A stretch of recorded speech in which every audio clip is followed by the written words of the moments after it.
Hello अस्सलाम वालेकुम and welcome to this playlist of SMC series. अब एसएमसी सीरीज़ क्या है? एसएमसी स्मार्ट मनी कॉन्सेप्ट है। जो बेसिक प्राइस एक्शन पीछे किया था, ये उसी की एक एडवांस फॉर्म कह सकते हैं आप। लेकिन ये उससे बहुत ज़्यादा बेटर वर्क करती है और इसलिए प्राइस एक्शन मैंने ज़्यादा करवाया नहीं, क्योंकि उसके अंदर काफ़ी ज़्यादा फ्लॉज़ हैं, काफ़ी ज़्यादा फॉल्ट्स हैं, काफ़ी ज़्यादा ट्रेडर्स वही चीज़ें यूज़ करके फेल होते हैं।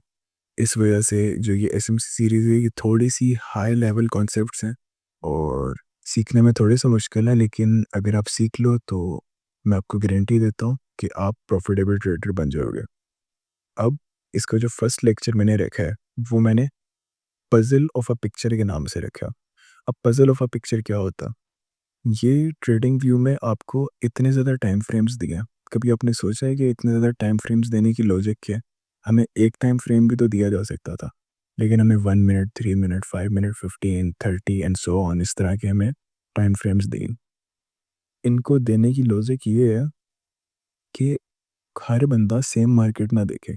कोई 5 मिनट में देख रहा है, कोई 15 मिनट में देख रहा है, और इसी तरह लोग मैनिपुलेशन का शिकार होते हैं। लोग मैनिपुलेट होते हैं और कुछ लोगों को लग रहा होता है कि ये बाय ट्रेंड है, कुछ लोगों को लग रहा होता है सेल ट्रेंड है, और इसी तरह से लोग मार खा जाते हैं और लिक्विडेट हो जाते हैं, ब्ला ब्ला जो भी। अब इसको सही कैसे करते हैं? अब आपको हर चीज़ को अलाइन करना आना चाहिए। मैं आपको समझाता हूँ कैसे। अब एक सपोज़ कर लें कि 1 मिनट का टाइम फ्रेम है, ओह सॉरी 1 आवर का टाइम फ्रेम है, और वो उसमें एक क्लियर अप ट्रेंड चल रहा है। अब अप ट्रेंड में क्या होता है, मार्केट हायर हाई और हायर लोज बनाती है। अब इस मार्केट के अंदर भी यहाँ पे हायर लो है, आई मीन यहाँ पे हायर हाई है, यहाँ पे हायर लो है, यहाँ पे फिर हायर हाई है। अब पिछला हायर हाई टूट गया, इसका मतलब ये है कि मार्केट एक अप ट्रेंड में, 1 आवर के टाइम फ्रेम के अंदर मार्केट एक अप ट्रेंड में। अब जब ये यहाँ आई है मार्केट, एक्चुअल में इस टाइम फ्रेम इस रेक्टेंगल को यहाँ होना चाहिए, अब यहाँ पे आई है। अब यहाँ पे आपको 1 आवर में अगर आप बैठे हुए हो, तो आप एक बाय अपॉर्चुनिटी ढूँढते हो कब? जब मार्केट नीचे रिट्रेस करती है, ठीक है? और अगर आप 1 मिनट के टाइम फ्रेम पे हो, तो आप एक डाउन ट्रेंड देख रहे होगे इस जगह पे, और आप वेट कर रहे होगे कि मार्केट कहीं यहाँ पे आके टैप करे और यहाँ से फिर से नीचे जाए। इस तरह बिहेव करे। 1 मिनट में जितने लोग बैठे होंगे, वो ये चीज़ एक्सपेक्ट कर रहे होंगे, और 1 आवर वाले एक्सपेक्ट कर रहे होंगे कि मार्केट एक अप ट्रेंड में है। तो वो एक बाइंग अपॉर्चुनिटी के लिए बैठे होंगे जहाँ पे 1 मिनट वाले सेल कर रहे हैं, ठीक है? अब यहाँ पे अगर देखा जाए तो मार्केट बस रिट्रेस करने के लिए नीचे आई है, ओवरऑल से अब जाना है। लेकिन 1 मिनट वालों को क्या दिखाया कि मार्केट यहाँ से एक ट्रेंड तोड़ चुकी है। यहाँ पे कोई सपोर्ट है, कोई बना के बैठ जाता है कि 2 दफ़ा टैप किया, यहाँ पे सपोर्ट है। यूँ लगा के बैठ जाता है सपोर्ट का एरिया, और यहाँ पे वो किसी कैंडलस्टिक पैटर्न के लिए बैठा होता है, और उसको कोई बुलिश हैमर, बुलिश इंगल्फिंग मिल जाती है, ठीक है? वो यहाँ पे बाय करता है उस पे, और उसका एसएल हिट हो जाता है, क्योंकि बाइंग अपॉर्चुनिटी यहाँ पे नहीं थी, बाइंग अपॉर्चुनिटी नीचे करके यहाँ पे थी।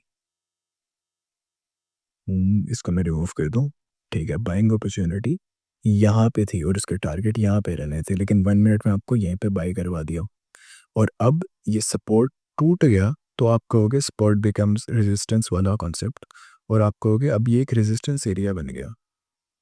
अब 1 मिनट वाले यहाँ पे रेजिस्टेंस ढूंढ के बैठे हुए हैं, और वो चाह रहे हैं कि इस चीज़ को टैप करके मार्केट नीचे गिर जाए। लेकिन यहाँ पे क्या होगा? अगर 1 आवर वाले बैठे हुए हैं तो यहाँ पे ये होगा, और यहाँ पे बहुत अच्छे तरीके से आपका एसएल हिट होगा। तो कहने का मकसद ये है कि आपको हर एक टाइम फ्रेम का पता होना चाहिए। इसकी मैंने कुछ लिखे हुए हैं, अलाइनमेंट ऑफ द चार्ट्स। आपको अगर ट्रेड करना है, तो आपको इन सारे चार्ट्स को देखना पड़ेगा, 1 मिनट, 3 मिनट। लेकिन आप देखोगे कैसे? आप पहले 1 डे पे जाओगे, या अगर आप एक लॉन्ग टर्म ट्रेडर हो, तो आप पहले 1 मंथ में जाओगे, फिर आप उसके एनालिसिस करने के बाद 1 वीक पे शिफ्ट हो गए। अब उसके एनालिसिस करोगे, फिर 1 डे एंड सो ऑन।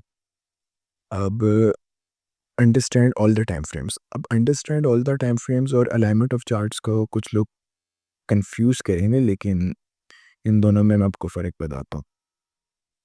अगर मार्केट एक यहाँ पे बोस कर चुकी है, तो एक प्रोफेशनल जो ट्रेडर होगा ना, जिसको मार्केट में काफ़ी ज़्यादा एक्सपीरियंस है, तो उसको पता होगा कि मार्केट में नीचे रिट्रेस लेने आना है, तो वो यहाँ पे 1 आवर की जगह 1 मिनट में चला जाएगा और 1 मिनट में जाके कोई सेलिंग अपॉर्चुनिटी ढूँढेगा और ये वाली मोमेंट को मिस नहीं करेगा। ये बीच में मोमेंट नज़र आ रही है आपको, ये वाली, इस वाली मोमेंट को मिस नहीं करेगा। वो इस वाली मोमेंट को इस वाले एरिया से उठाएगा और यहाँ पे पूरा कैप्चर करेगा और यहाँ पे कोई पीओआई होगा जहाँ पे वो क्लोज करके उसको एक्चुअल ट्रेंड वाली ट्रेड लेगा और बाइंग पोजीशन में जाके उसके टीपी यहाँ पे एडजस्ट करेगा। तो मतलब कहने का मकसद ये है कि अगर आप 1 आवर में एक अप ट्रेंड देख रहे हो, तो आपको पता होना चाहिए कि इस ज़ोन के ऊपर जाने के बाद आपके पीओआईज़ लेने मार्केट ने नीचे आना ही आना है। तो जो पीओआईज़ लेने नीचे आना है, उस पे आप छोटे टाइम फ्रेम पे जाके एक सेल साइड अपॉर्चुनिटी पकड़ सकते हो। तो ये कहने का मकसद है कि अगर एक हायर टाइम फ्रेम में मार्केट अप ट्रेंड में है, तो वो रिट्रेस करने जो नीचे आएगी उस ट्रेड को भी आप पकड़ सकते हो लोअर टाइम फ्रेम में जाके, जो बहुत ज़्यादा रिस्की है, मैं रिकमेंड नहीं करता। मैं खुद भी ऐसी ट्रेड्स नहीं लेता, अवॉइड करता हूँ। आपको ट्रेंड के साथ वाली ट्रेड्स मोस्टली लेनी चाहिए। Look for a POI to tap. POI tap का मतलब क्या है? अगर आप वेट अ सेकंड, हाँ, अगर आप मतलब बाकी लेक्चर देखोगे तो मैं पीओआई एक्सप्लेन भी करूँगा बहुत ज़्यादा, लेकिन पीओआईज़ असल में 2 बनते हैं, एक मीन फेयर वैल्यू गैप और एक एक्सट्रीम। अब ये वाली टर्म्स को मैं बाद में एक्सप्लेन करूँगा क्योंकि इनके ऊपर एक बहुत ज़्यादा सेपरेट वीडियो आने वाली है। एक पीओआई आपका यहाँ बनता है, मैं आपको थोड़ा-सा बता दूँ, और एक पीओआई आपका एक्सट्रीम पे यहाँ पे बनता है। तो जब पीओआई के अंदर मार्केट आती है, तो उसके अंदर आप बड़े टाइम फ्रेम पे बाय नहीं करते, आप छोटे टाइम फ्रेम पे शिफ्ट होते हो। आप छोटे टाइम फ्रेम पे शिफ्ट होते हो और फिर आप कंफर्मेशन ढूँढते हो, जिसको एमएसएस या सीआईएसटी कह लो, जो भी कह लो, ठीक है? आप उसकी कंफर्मेशन का वेट करते हो और फिर बाय करते हो।